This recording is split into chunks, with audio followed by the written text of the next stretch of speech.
My name is Michael Fastnacht. I'm the CEO of World Business Chicago. And I had the pleasure, honor, and sometimes the pain of working with our great Mayor Lori Lightfoot for the last few years. And you might ask, why am I kicking off today's celebration? I think Mayor Lightfoot thought my Germanic accent would put us all in the right seats. And we'll try to focus for the next 60 minutes of some highlights of her tenure and as well listening to her speech. She promised me it will be less than 28 minutes. Knowing her, it will be probably 42 minutes by knowing working for her. But I think we all thrilled to bless you all here to celebrate Mayor Lori Lightfoot, her work, her achievements, her time with us, and I'm sure we'll spend some time afterwards as well together to celebrate her. And now it's my pleasure to start our celebration in a much more spiritual and meaningful way with a more Chicago accent. Let's please welcome Pastor Bernard Shakes.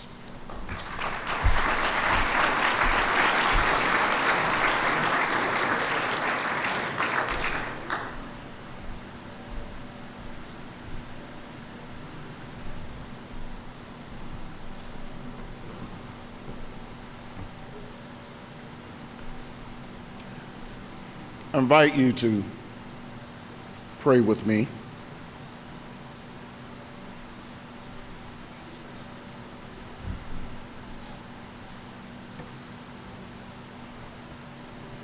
Most gracious and loving God, we've gathered to offer you our thanksgiving for life, while being thankful for the life of our Mayor Lori Lightfoot, our First Lady Amy Eshelman, and our first daughter Vivian.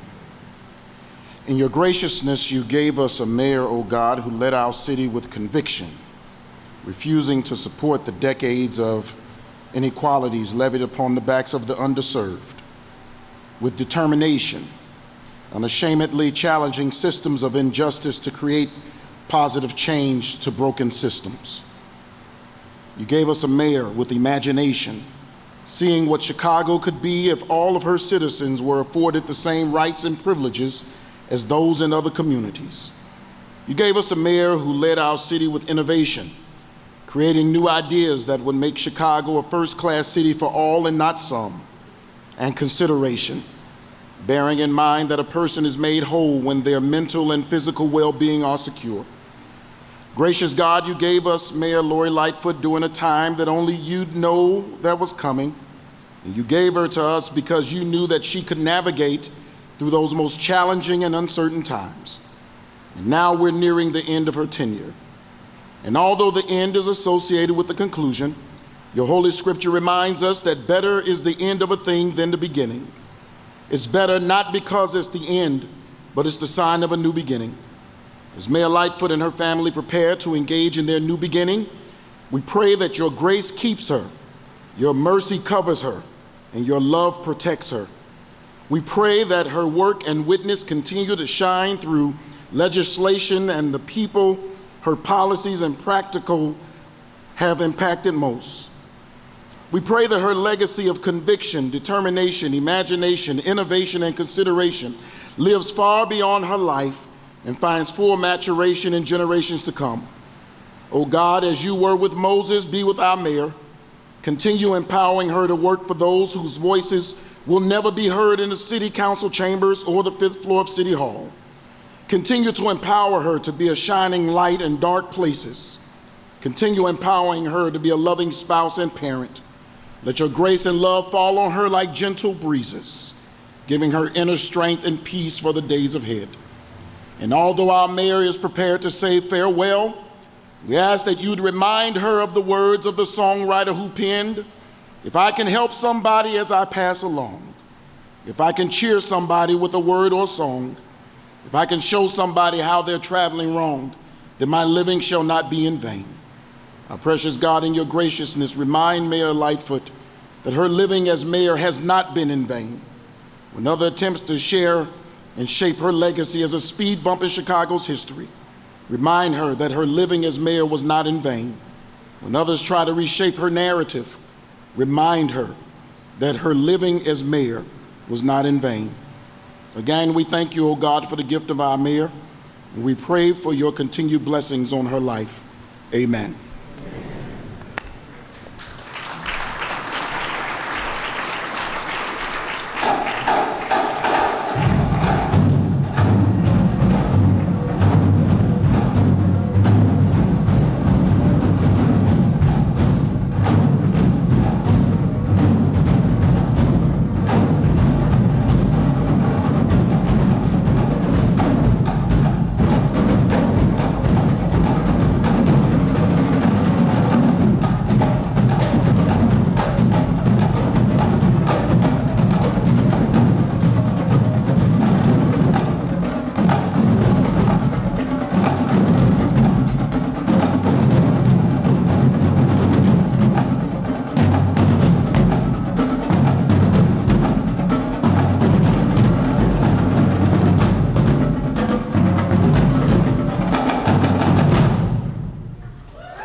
Let's give it up one more time for the drum line. Amazing. And I had the pleasure to have quite a few events with Mayor Lori Lightfoot the last couple of years, and I think sometimes we forget to thank you, everyone who made events like today happen. And I spent so much time with the events team. I would like to thank the mayor's events team who did tremendous work over the last couple of years, all the time, to our police officers, the build team here today, and everyone else from the mayor's office as well. And a special warm thank you, this is the last time I can speak here today, to Kelsey and Caitlin, who always do a tremendous job of taking care of all of us. So the mayor's press office team had now the challenge to put the highlights of 4 years into a video. So you guys, how long can that video take? 2 hours, 3 hours, 4 hours? I don't think so, but you see a great piece of art now to try and partly succeed and clearly also fail to put the highlight of Mayor Lightfoot's administration on video. Please enjoy.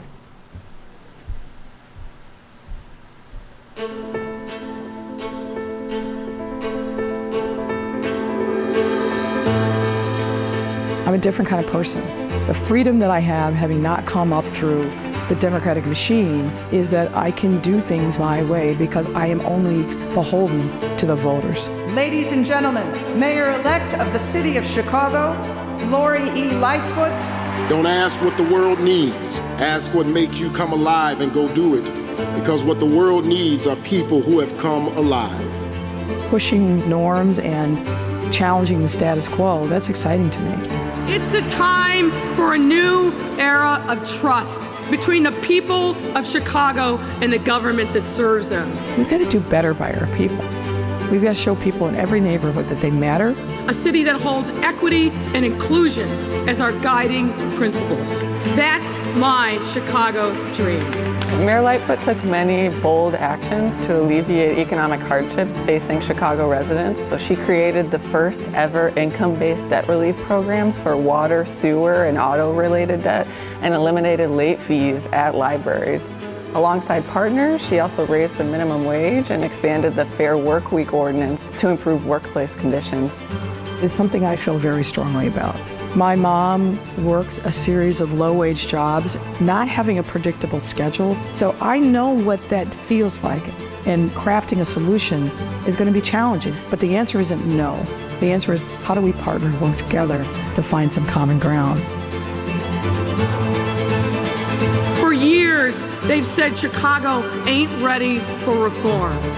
Well, get ready, because reform is here. We have to have a government that stands for legitimacy and integrity. That's the only way we're going to be able to weather these storms.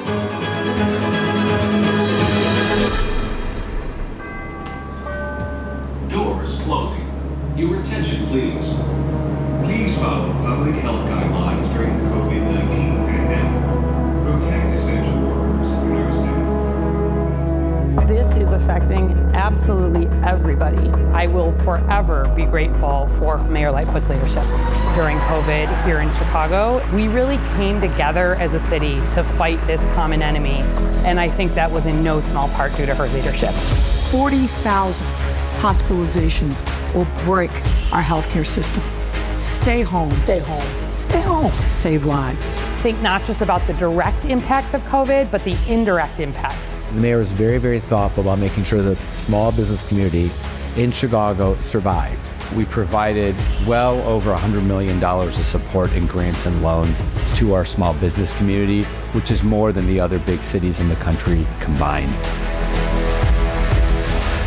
One of the important things that we must do in meeting the needs and the challenges that we're facing in COVID-19 is laying the foundation for a permanent fix to many of the problems that for too long we have ignored or said they're too big to solve. Now is the time.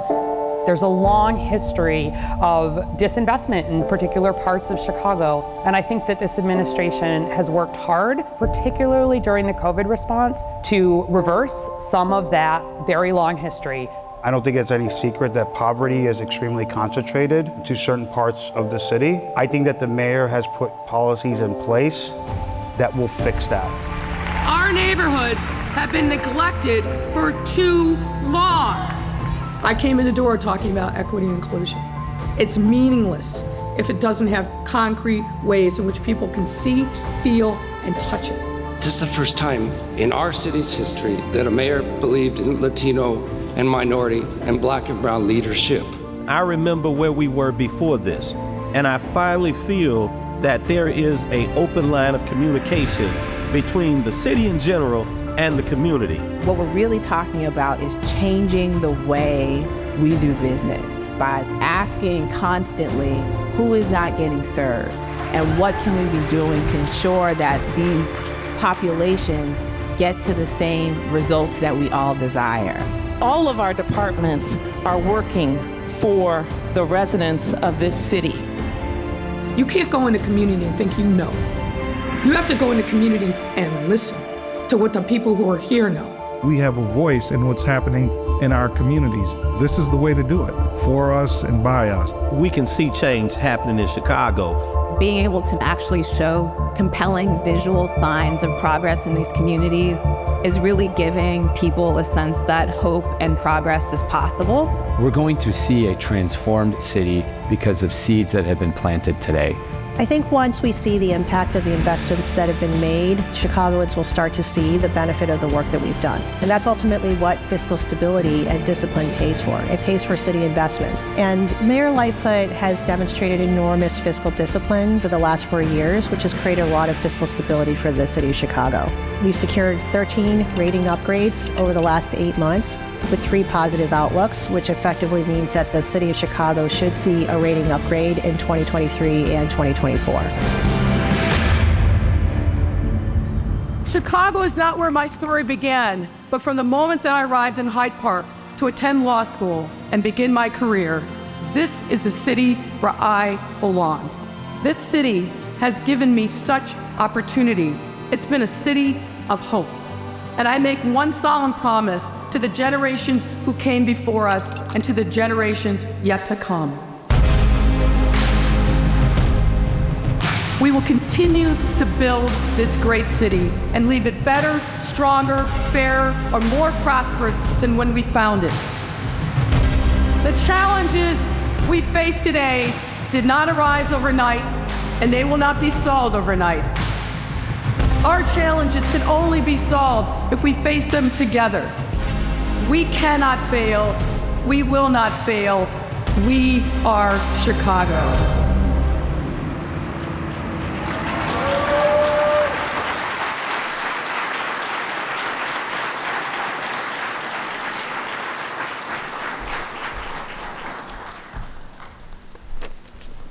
Oh man, good afternoon. My name's Craig Chico. I'm the CEO of the Back of the Yards Neighborhood Council. And I've had the pleasure of introducing some very special people. But today, it is my greatest honor to introduce the 56th mayor of Chicago. I could list her historic and numerous accomplishments and contributions to our great city, like Invest Southwest. I could go on and on about that, but Samir's here and he'll tell you later more about it. The building a new park district headquarters in a neighborhood in Brighton Park where the mayor just cut a ribbon last week. Imagine the audacity of that, bring 200 jobs to a community in a neighborhood on top of 17 acres of a brownfield. How about a casino? How many mayors have tried to do that in the past? It's coming. We're getting a casino. Thank you, Mayor. About this, I know you've heard it a lot before, but I have to mention it. Managing a city during a once-in-a-lifetime pandemic, a worldwide pandemic. But let's not forget the most important thing, or one of the most important things, that Chicago was the first big city to reopen, thanks to the management of what you just saw. Managing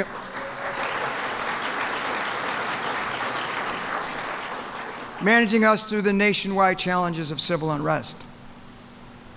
S&P, Fitch, and Moody's, we haven't talked about this yet, but they've all upgraded the city's finances and the city's sister agencies under this mayor's administration.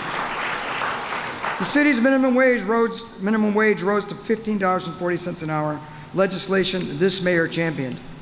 The red line extended from 95th Street to 130th Street. And I don't have that much time to go on and on, but I do have to remind everybody that no mayor of Chicago can escape being judged by the potholes they have filled. Mayor, I believe you've filled over 1.5 million potholes. Trust me, I could go on and on, but you've heard a lot of it, and we only have so much time.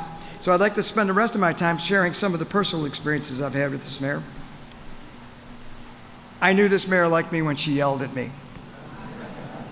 Actually, she was hollering at me about someone else, so that makes it even more special.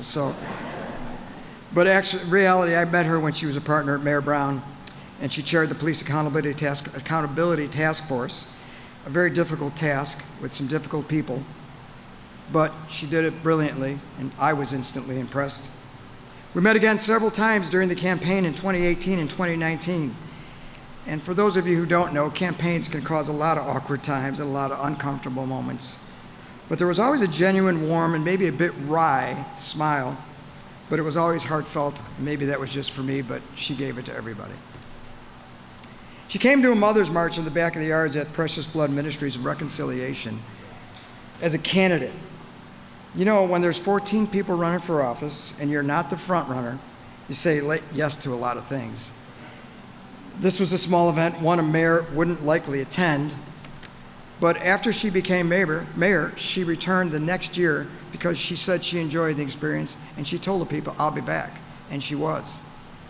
And then the third year, she came back to Precious Blood again, and she played softball with the kids, and the kids and cops came. She got a hit, she legged out a single, and I think everybody knows her, she's a legit athlete, okay? I think we can all agree what kind of toll being a mayor takes on you and your family. The city shall forever be in your debt for the sacrifices you've made on behalf of Chicago Mayor. Since 1837, 55 people served the city before you as mayor. That's a very small group of people that have been entrusted by our great citizens to lead, guide, and shape Chicago. What an enormous responsibility. Residents count on you to keep them safe, keep them comfortable, and give them opportunity to make their lives better for their children. And Mayor, you've done all that. In addition to those enormous responsibilities, you are the only one of those 55 mayors, and it bears repeating, who did it under the cloud of a worldwide pandemic and the changing country in the midst of civil unrest. Some may say that was a bad break, but it would be a bad break for someone who aspired to be a lifelong politician. I say we were blessed to have you with your hands on the wheel for the last 4 years.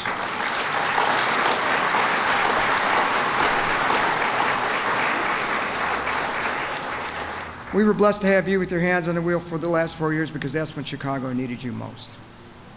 I hope that you can now embark on the next journey and spend a little more time with Amy and Viv. Watch Viv play basketball, run track. Watch a few more Sky games from start to finish. Okay? Cheer for Michigan if you must. Sorry. Sleep in, watch some TV, eat some Lay's chips. But let's be clear, this shouldn't be a sad moment,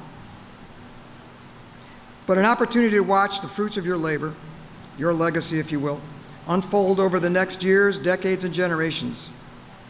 Mayor, please know that Chicago, and we all believe this, is better for having Mayor Lori Lightfoot as its Chicago's 56th mayor. So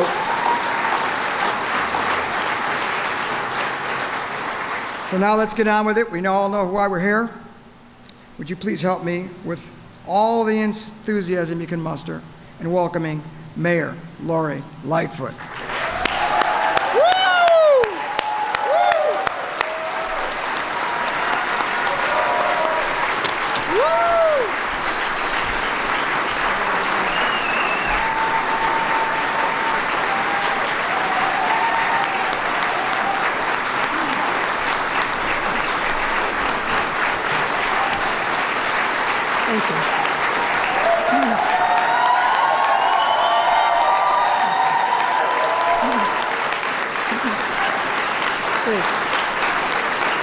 Thank you, everyone.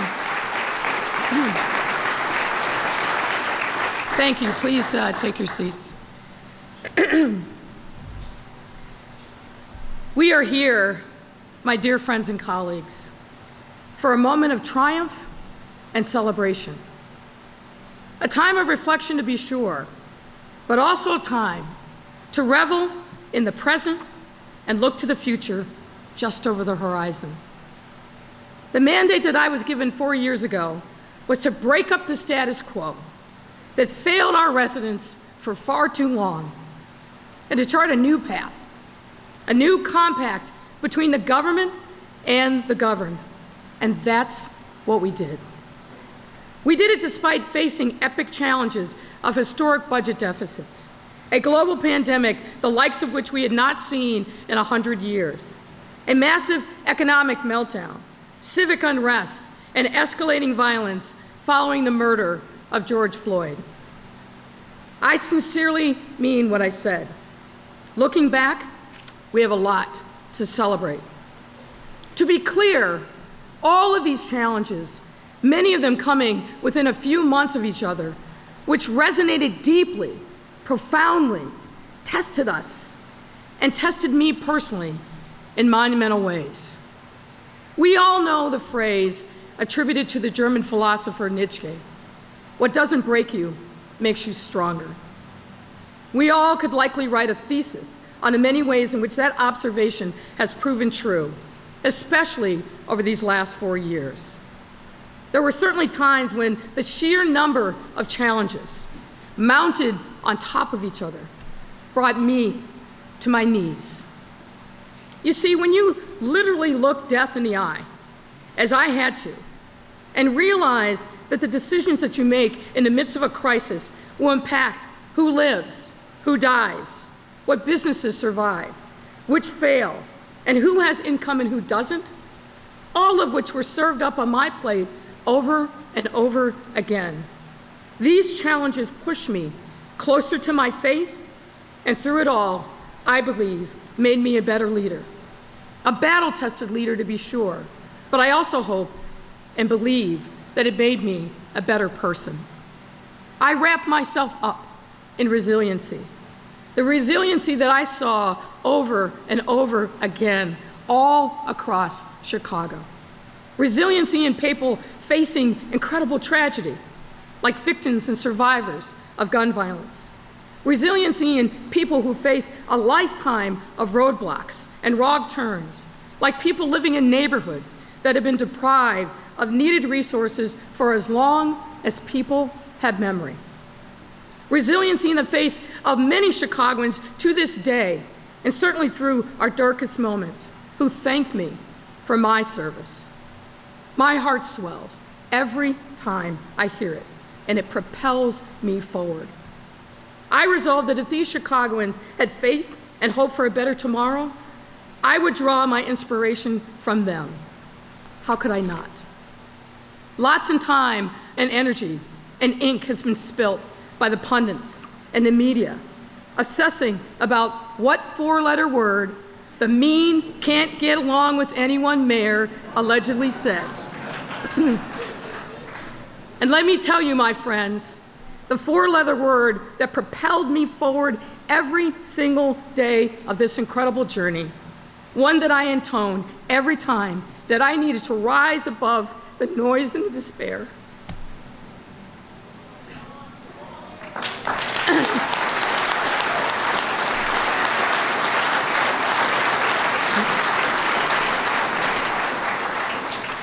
That four-letter word was spelled H-O-P-E.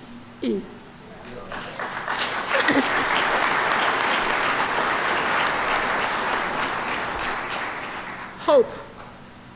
I saw it, and importantly, I felt it in this city, in every neighborhood, in the eyes of children, our elders, of workers, our people who were touched by the work that we did, the details that we sweated, the resources we invested for the betterment of our entire city, our whole city. Not just the downtown, not just the north side, our whole city, and unapologetically so. My administration has been victorious in our efforts to plant seeds of equity and serve the city we all love so much. And the real story of this administration is told through the lives of the people that we served. Coming into office, I knew generations of Chicagoans, particularly Black and Latino communities, were hungry for resources and support from City Hall, a city hall that needed to see the entire city. My primary mandate was to put our residents first and to do the hard work to serve them, and so we got to it. And we did that by operationalizing equity in concrete, tangible ways. And let me remind everyone, equity is about enabling everyone to attain universally held standards for a good quality of life. When we work to achieve equity, what we really mean is we are looking at our history and the deep scars that systemic racism, machine politics, and disinvestment has left on our neighborhoods and our residents. Our city's history of neglect on the south and west sides has created barriers for our residents, impacting their access to education, good health, wealth, and so much more. More than anything, these barriers have created a deep-seated despair and sense of hopelessness in too many of our communities. That hopelessness and despair fuels the cycle of poverty. Our challenges weren't created overnight, and the solutions to solve them won't come overnight. But our administration created real change and planted seeds for transformation of our city to right these historic wrongs. Now, you know that I cannot stand up here in front of you, and particularly with a group of pastors in the house, and not take you to church for a minute. So indulge me. What we face in this city takes me to the story of Lazarus, found in the New Testament, John chapter 11, excuse me. And now we know the story of Lazarus. Lazarus had been dead for several days when Jesus learned of his passing. When Jesus arrived with his disciples in the town of Bethany, he encountered Lazarus' sister, Martha. And we know from verse 23 that Jesus told Martha, "Your brother will rise again." But Martha, like others, was doubtful. The Bible tells us that Lazarus had been dead for 4 days. His body had started to decompose and emit the smell of death. Lazarus was dead. All those around him and the surviving family had convinced themselves that nothing could be done. But Jesus, of course, knew better. He went to the cave, commanded that the stone be rolled back, and called upon Lazarus to rise from the dead. And what is the lesson for us? Through the power of faith and collective action, we can move the heavy stones, and yes, we can breathe new life into the people and places that have been left for dead.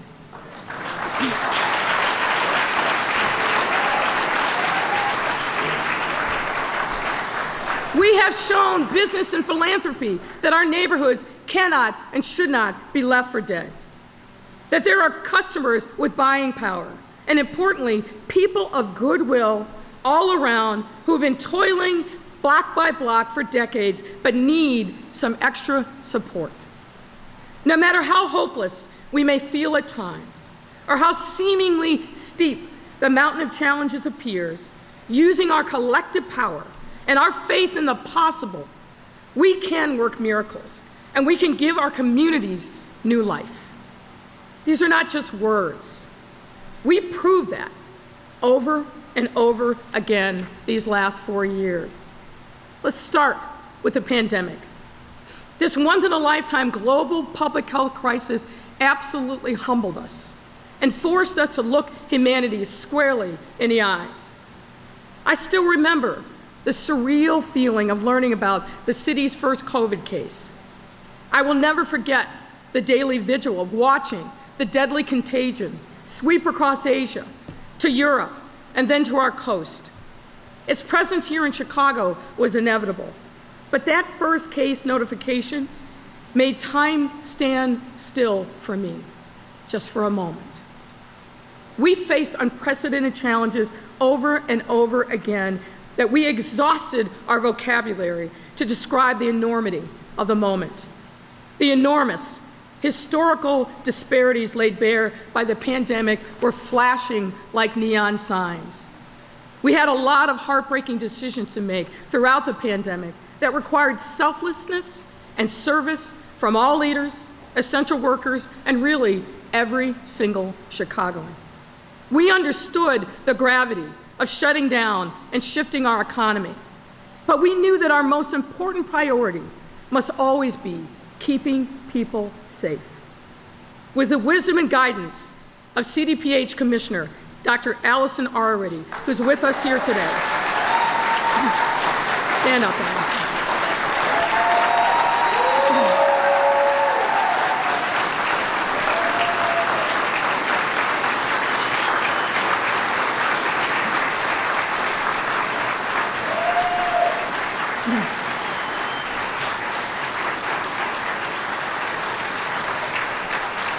With Dr. Arwady's wisdom and guidance and her incredible team at CDPH, our city was able to learn a whole new vocabulary, social distancing and PPE, variants and strains. And all of us in city government tried to become junior epidemiologists, urging people to stay home and save lives. And when we saw the disparate impact on Black folks in terms of mortality and Latinos in terms of cases, with equity as our North Star, and standing with leaders from our most impacted communities, we stood up the Racial Equity Rapid Response Team, an unheard of collective and collaborative that put data and community intelligence at the center of our problem solving and solution development processes. Organizing the city around what our partners knew we needed to do helped us save real lives. I also want to thank and recognize Candace Moore for her leadership.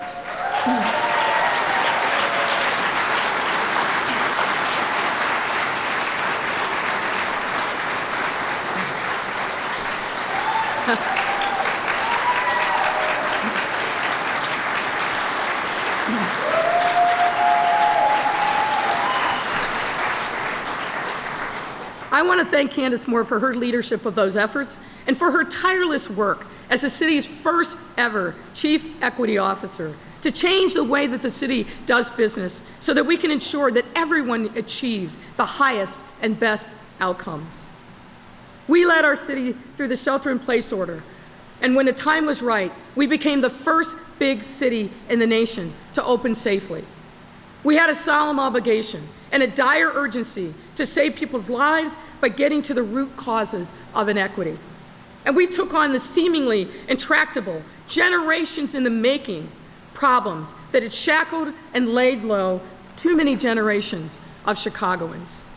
Taking on these challenges, even in the face of formidable odds, made us all the better for it. And I want to thank two other people whose names you probably don't associate with pandemic relief, but that's Samir Mayakar and Michael Fastnock.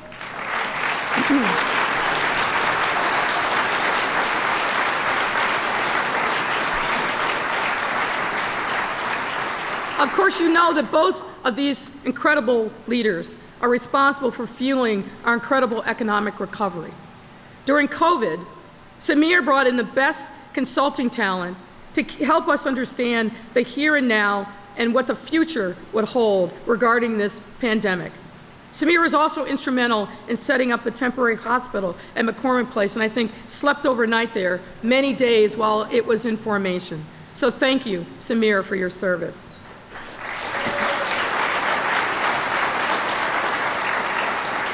And to Michael, I am forever indebted for your very wise counsel and helping communicate with Chicagoans during the very scary times and making Stay Home, Save Lives a cause to rally behind.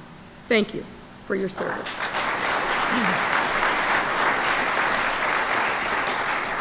And what else did we take on with unflinching resolve? We put our fiscal house in order. I have to thank the financial dream team of Jenny, Susie, and Reshma.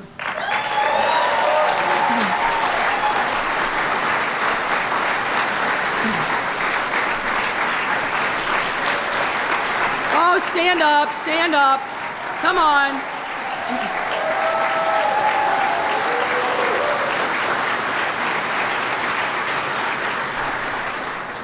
Because of their hard work, we leave office with a budget surplus, 13 rating upgrades, prepaying our pensions even. A job well done, ladies.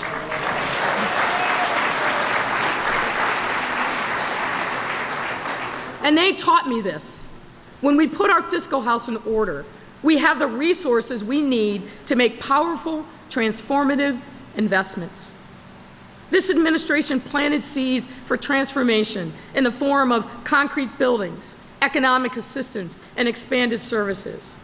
Along with our partners in organized labor, many of whom are here today, we passed the minimum wage to $15 an hour, the first municipality in the state to do so. We passed the most expansive fair scheduling ordinance in the country to make sure that particularly low-wage workers, and many of whom were women of color, had predictability and knew when they were going to be able to manage their money and their child care needs. And we reminded people that homes are also people's workplaces and that care workers, like my mother, deserve fair wages and safe workplaces too.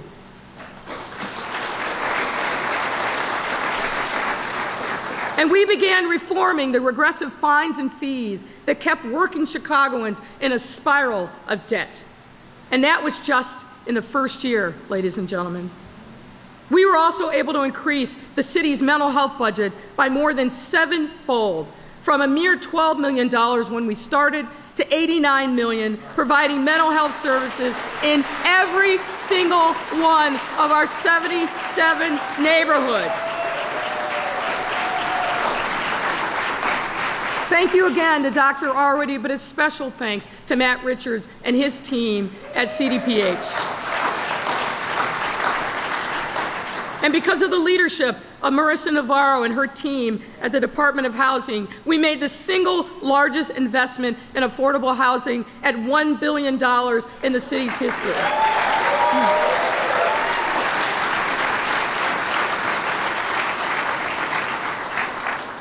And because of the leadership of Angela Tovar and the environmental justice team, we made the largest investment in environmental justice in the city's history at $188 million.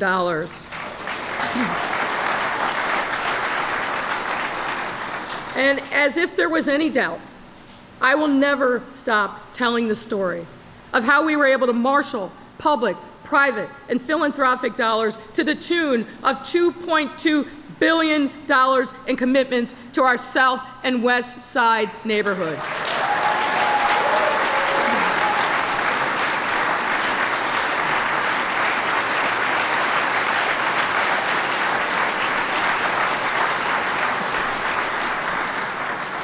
It's clear to see that we got a lot done over the last 4 years. But that's not what this administration's story is all about. As I said at the beginning, our story is told through the people we served.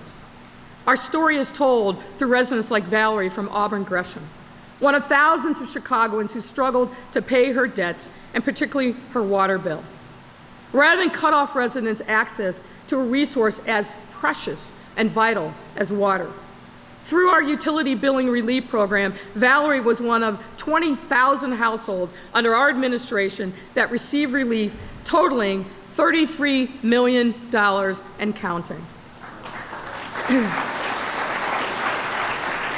Valerie's water bill was reduced by 50%, and she stands to have her debt entirely forgiven, ensuring that she can always have access to this crucial city service and resource while not spiraling into further debt. Our story is also told through developers like Leon Walker, Cornelius Griggs, Guion Foreman, A.J. Patton, Tory Barrett, Louis Puig, Related Midwest, and so many others whose high-impact real estate developments on the South and the West sides have benefited from our Invest Southwest program and created thousands of jobs, housing units, and services for residents so they can achieve upward mobility in a thriving neighborhood.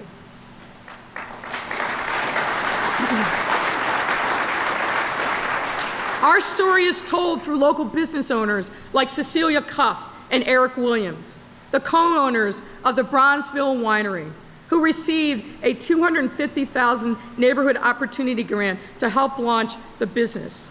And I also have to depart from my script and thank the folks at BMO. Thank you, Dave. Thank you, Eric, for making sure that they had that extra bit of cash to get the job done. Thank you.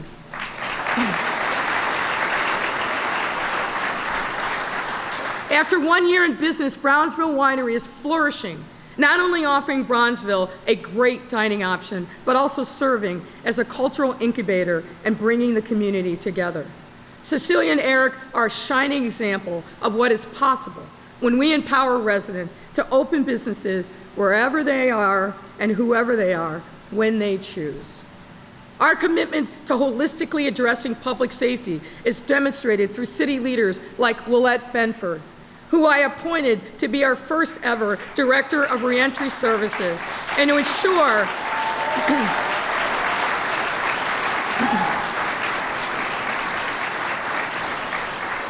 ensure that Chicago is giving residents returning from incarceration a fair chance at a thriving life in our city. Willette herself is a returning resident who has dedicated her life's work to supporting people like her.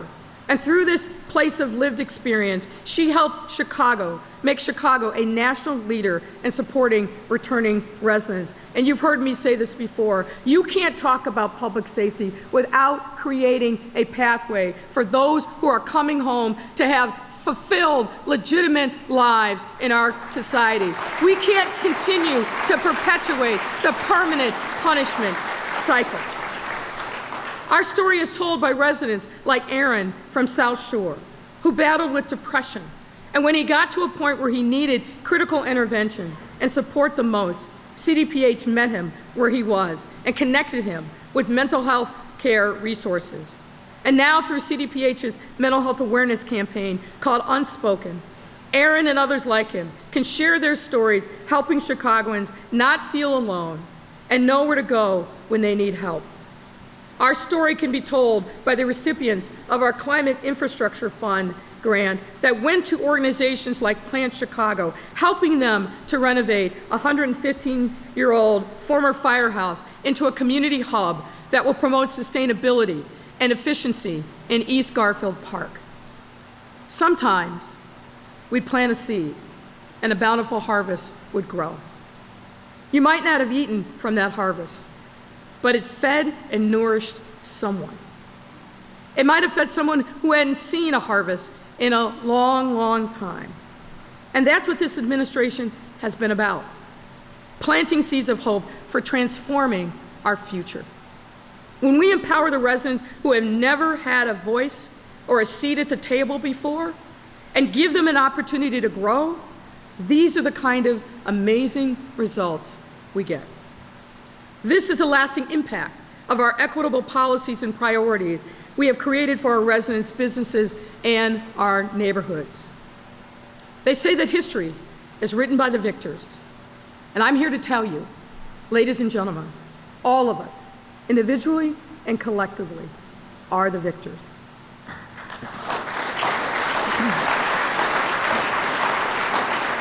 Each of us has persevered through adversity, and we have given the full measure of ourselves to bend the moral arc of history toward justice here and now in Chicago. This is our legacy.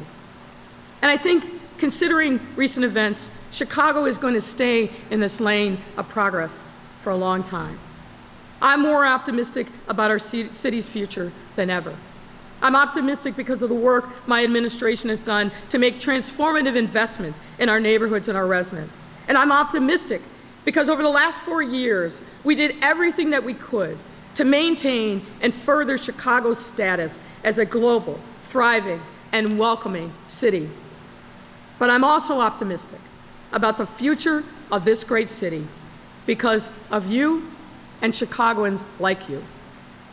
There are daily threats to who we are and what we must become for our families and our children to thrive.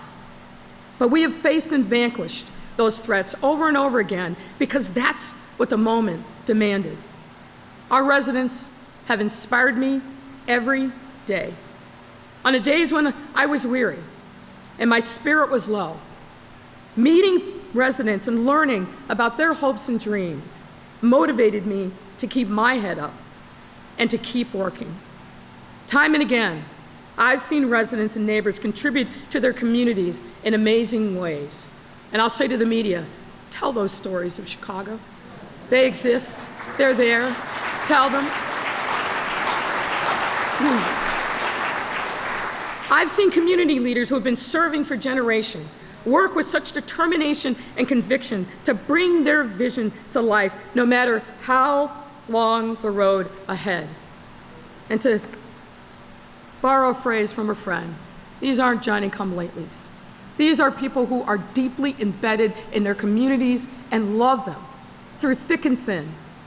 I've seen business leaders and the private sector take huge bets on Chicago, even when the public narrative told them not to. Chicago's residents, neighborhoods, and businesses will always, always work to uplift each other, because that's just who we are.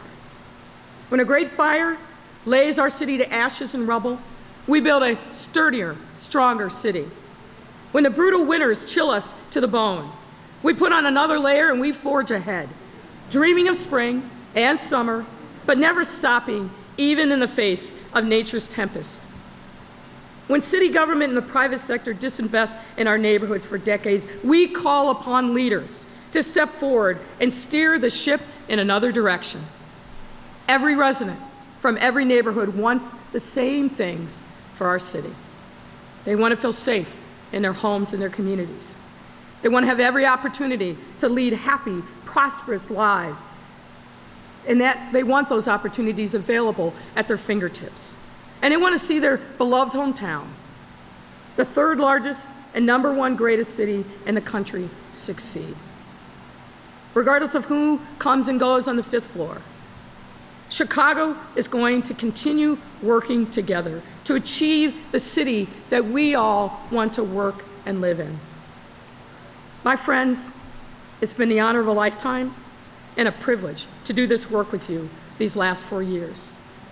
Just as it's impossible for me to list all the achievements we've made together, it's impossible for me to thank every single person and organization that I've had the pleasure of working with. But I'm going to try, because you're all here with me. To the partners from the city and region who are our critical collaborators, thank you for coming to the table and making a contribution. To the fellow electeds that I've stood with and worked with, thank you for your counsel and your partnership. To the residents who engaged with us and informed us, held us accountable, and worked with us, thank you for contributing your time and efforts to the betterment of your city. And to the mayor's office staff, the hardest working team ever to have the privilege of working on the 4th and 5th floors.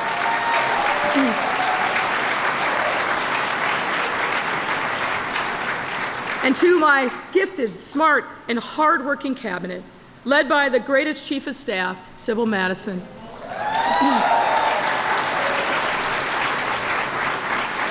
I just have to say thank you, thank you, thank you. And thank you to Kelsey.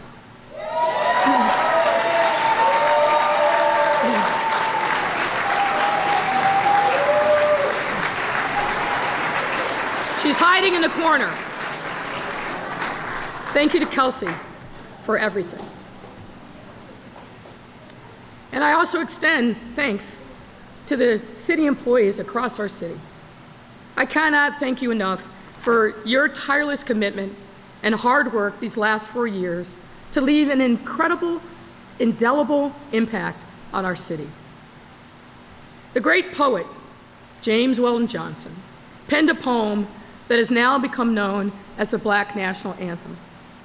And this stanza always makes my heart swell with pride, and I take it as a clarion call. I quote, "Sing a song full of the faith that the dark past has taught us. Sing a song full of the hope that the present has brought us. Facing the rising sun, our new day begun, let us march on till victory is won. Let us march on, because our victory will be won. Until then, we must persevere. The work has not been in vain, and indeed we have an obligation and responsibility to break through the noise. Ignore the people who count us out every day. We must continue to carry the baton forward. To all of you, do continue serving our city and working towards equity, inclusion, safety, fairness, and vibrancy in every neighborhood. I will be here as private citizen Lightfoot, continually rooting for you and every resident of our city. My work is not done. I will roll up my sleeves in another form and fashion, but continue on. Thank you all so incredibly much for being with Amy and Viv and I on this most extraordinary journey. God bless you, and God bless our city. Thank you.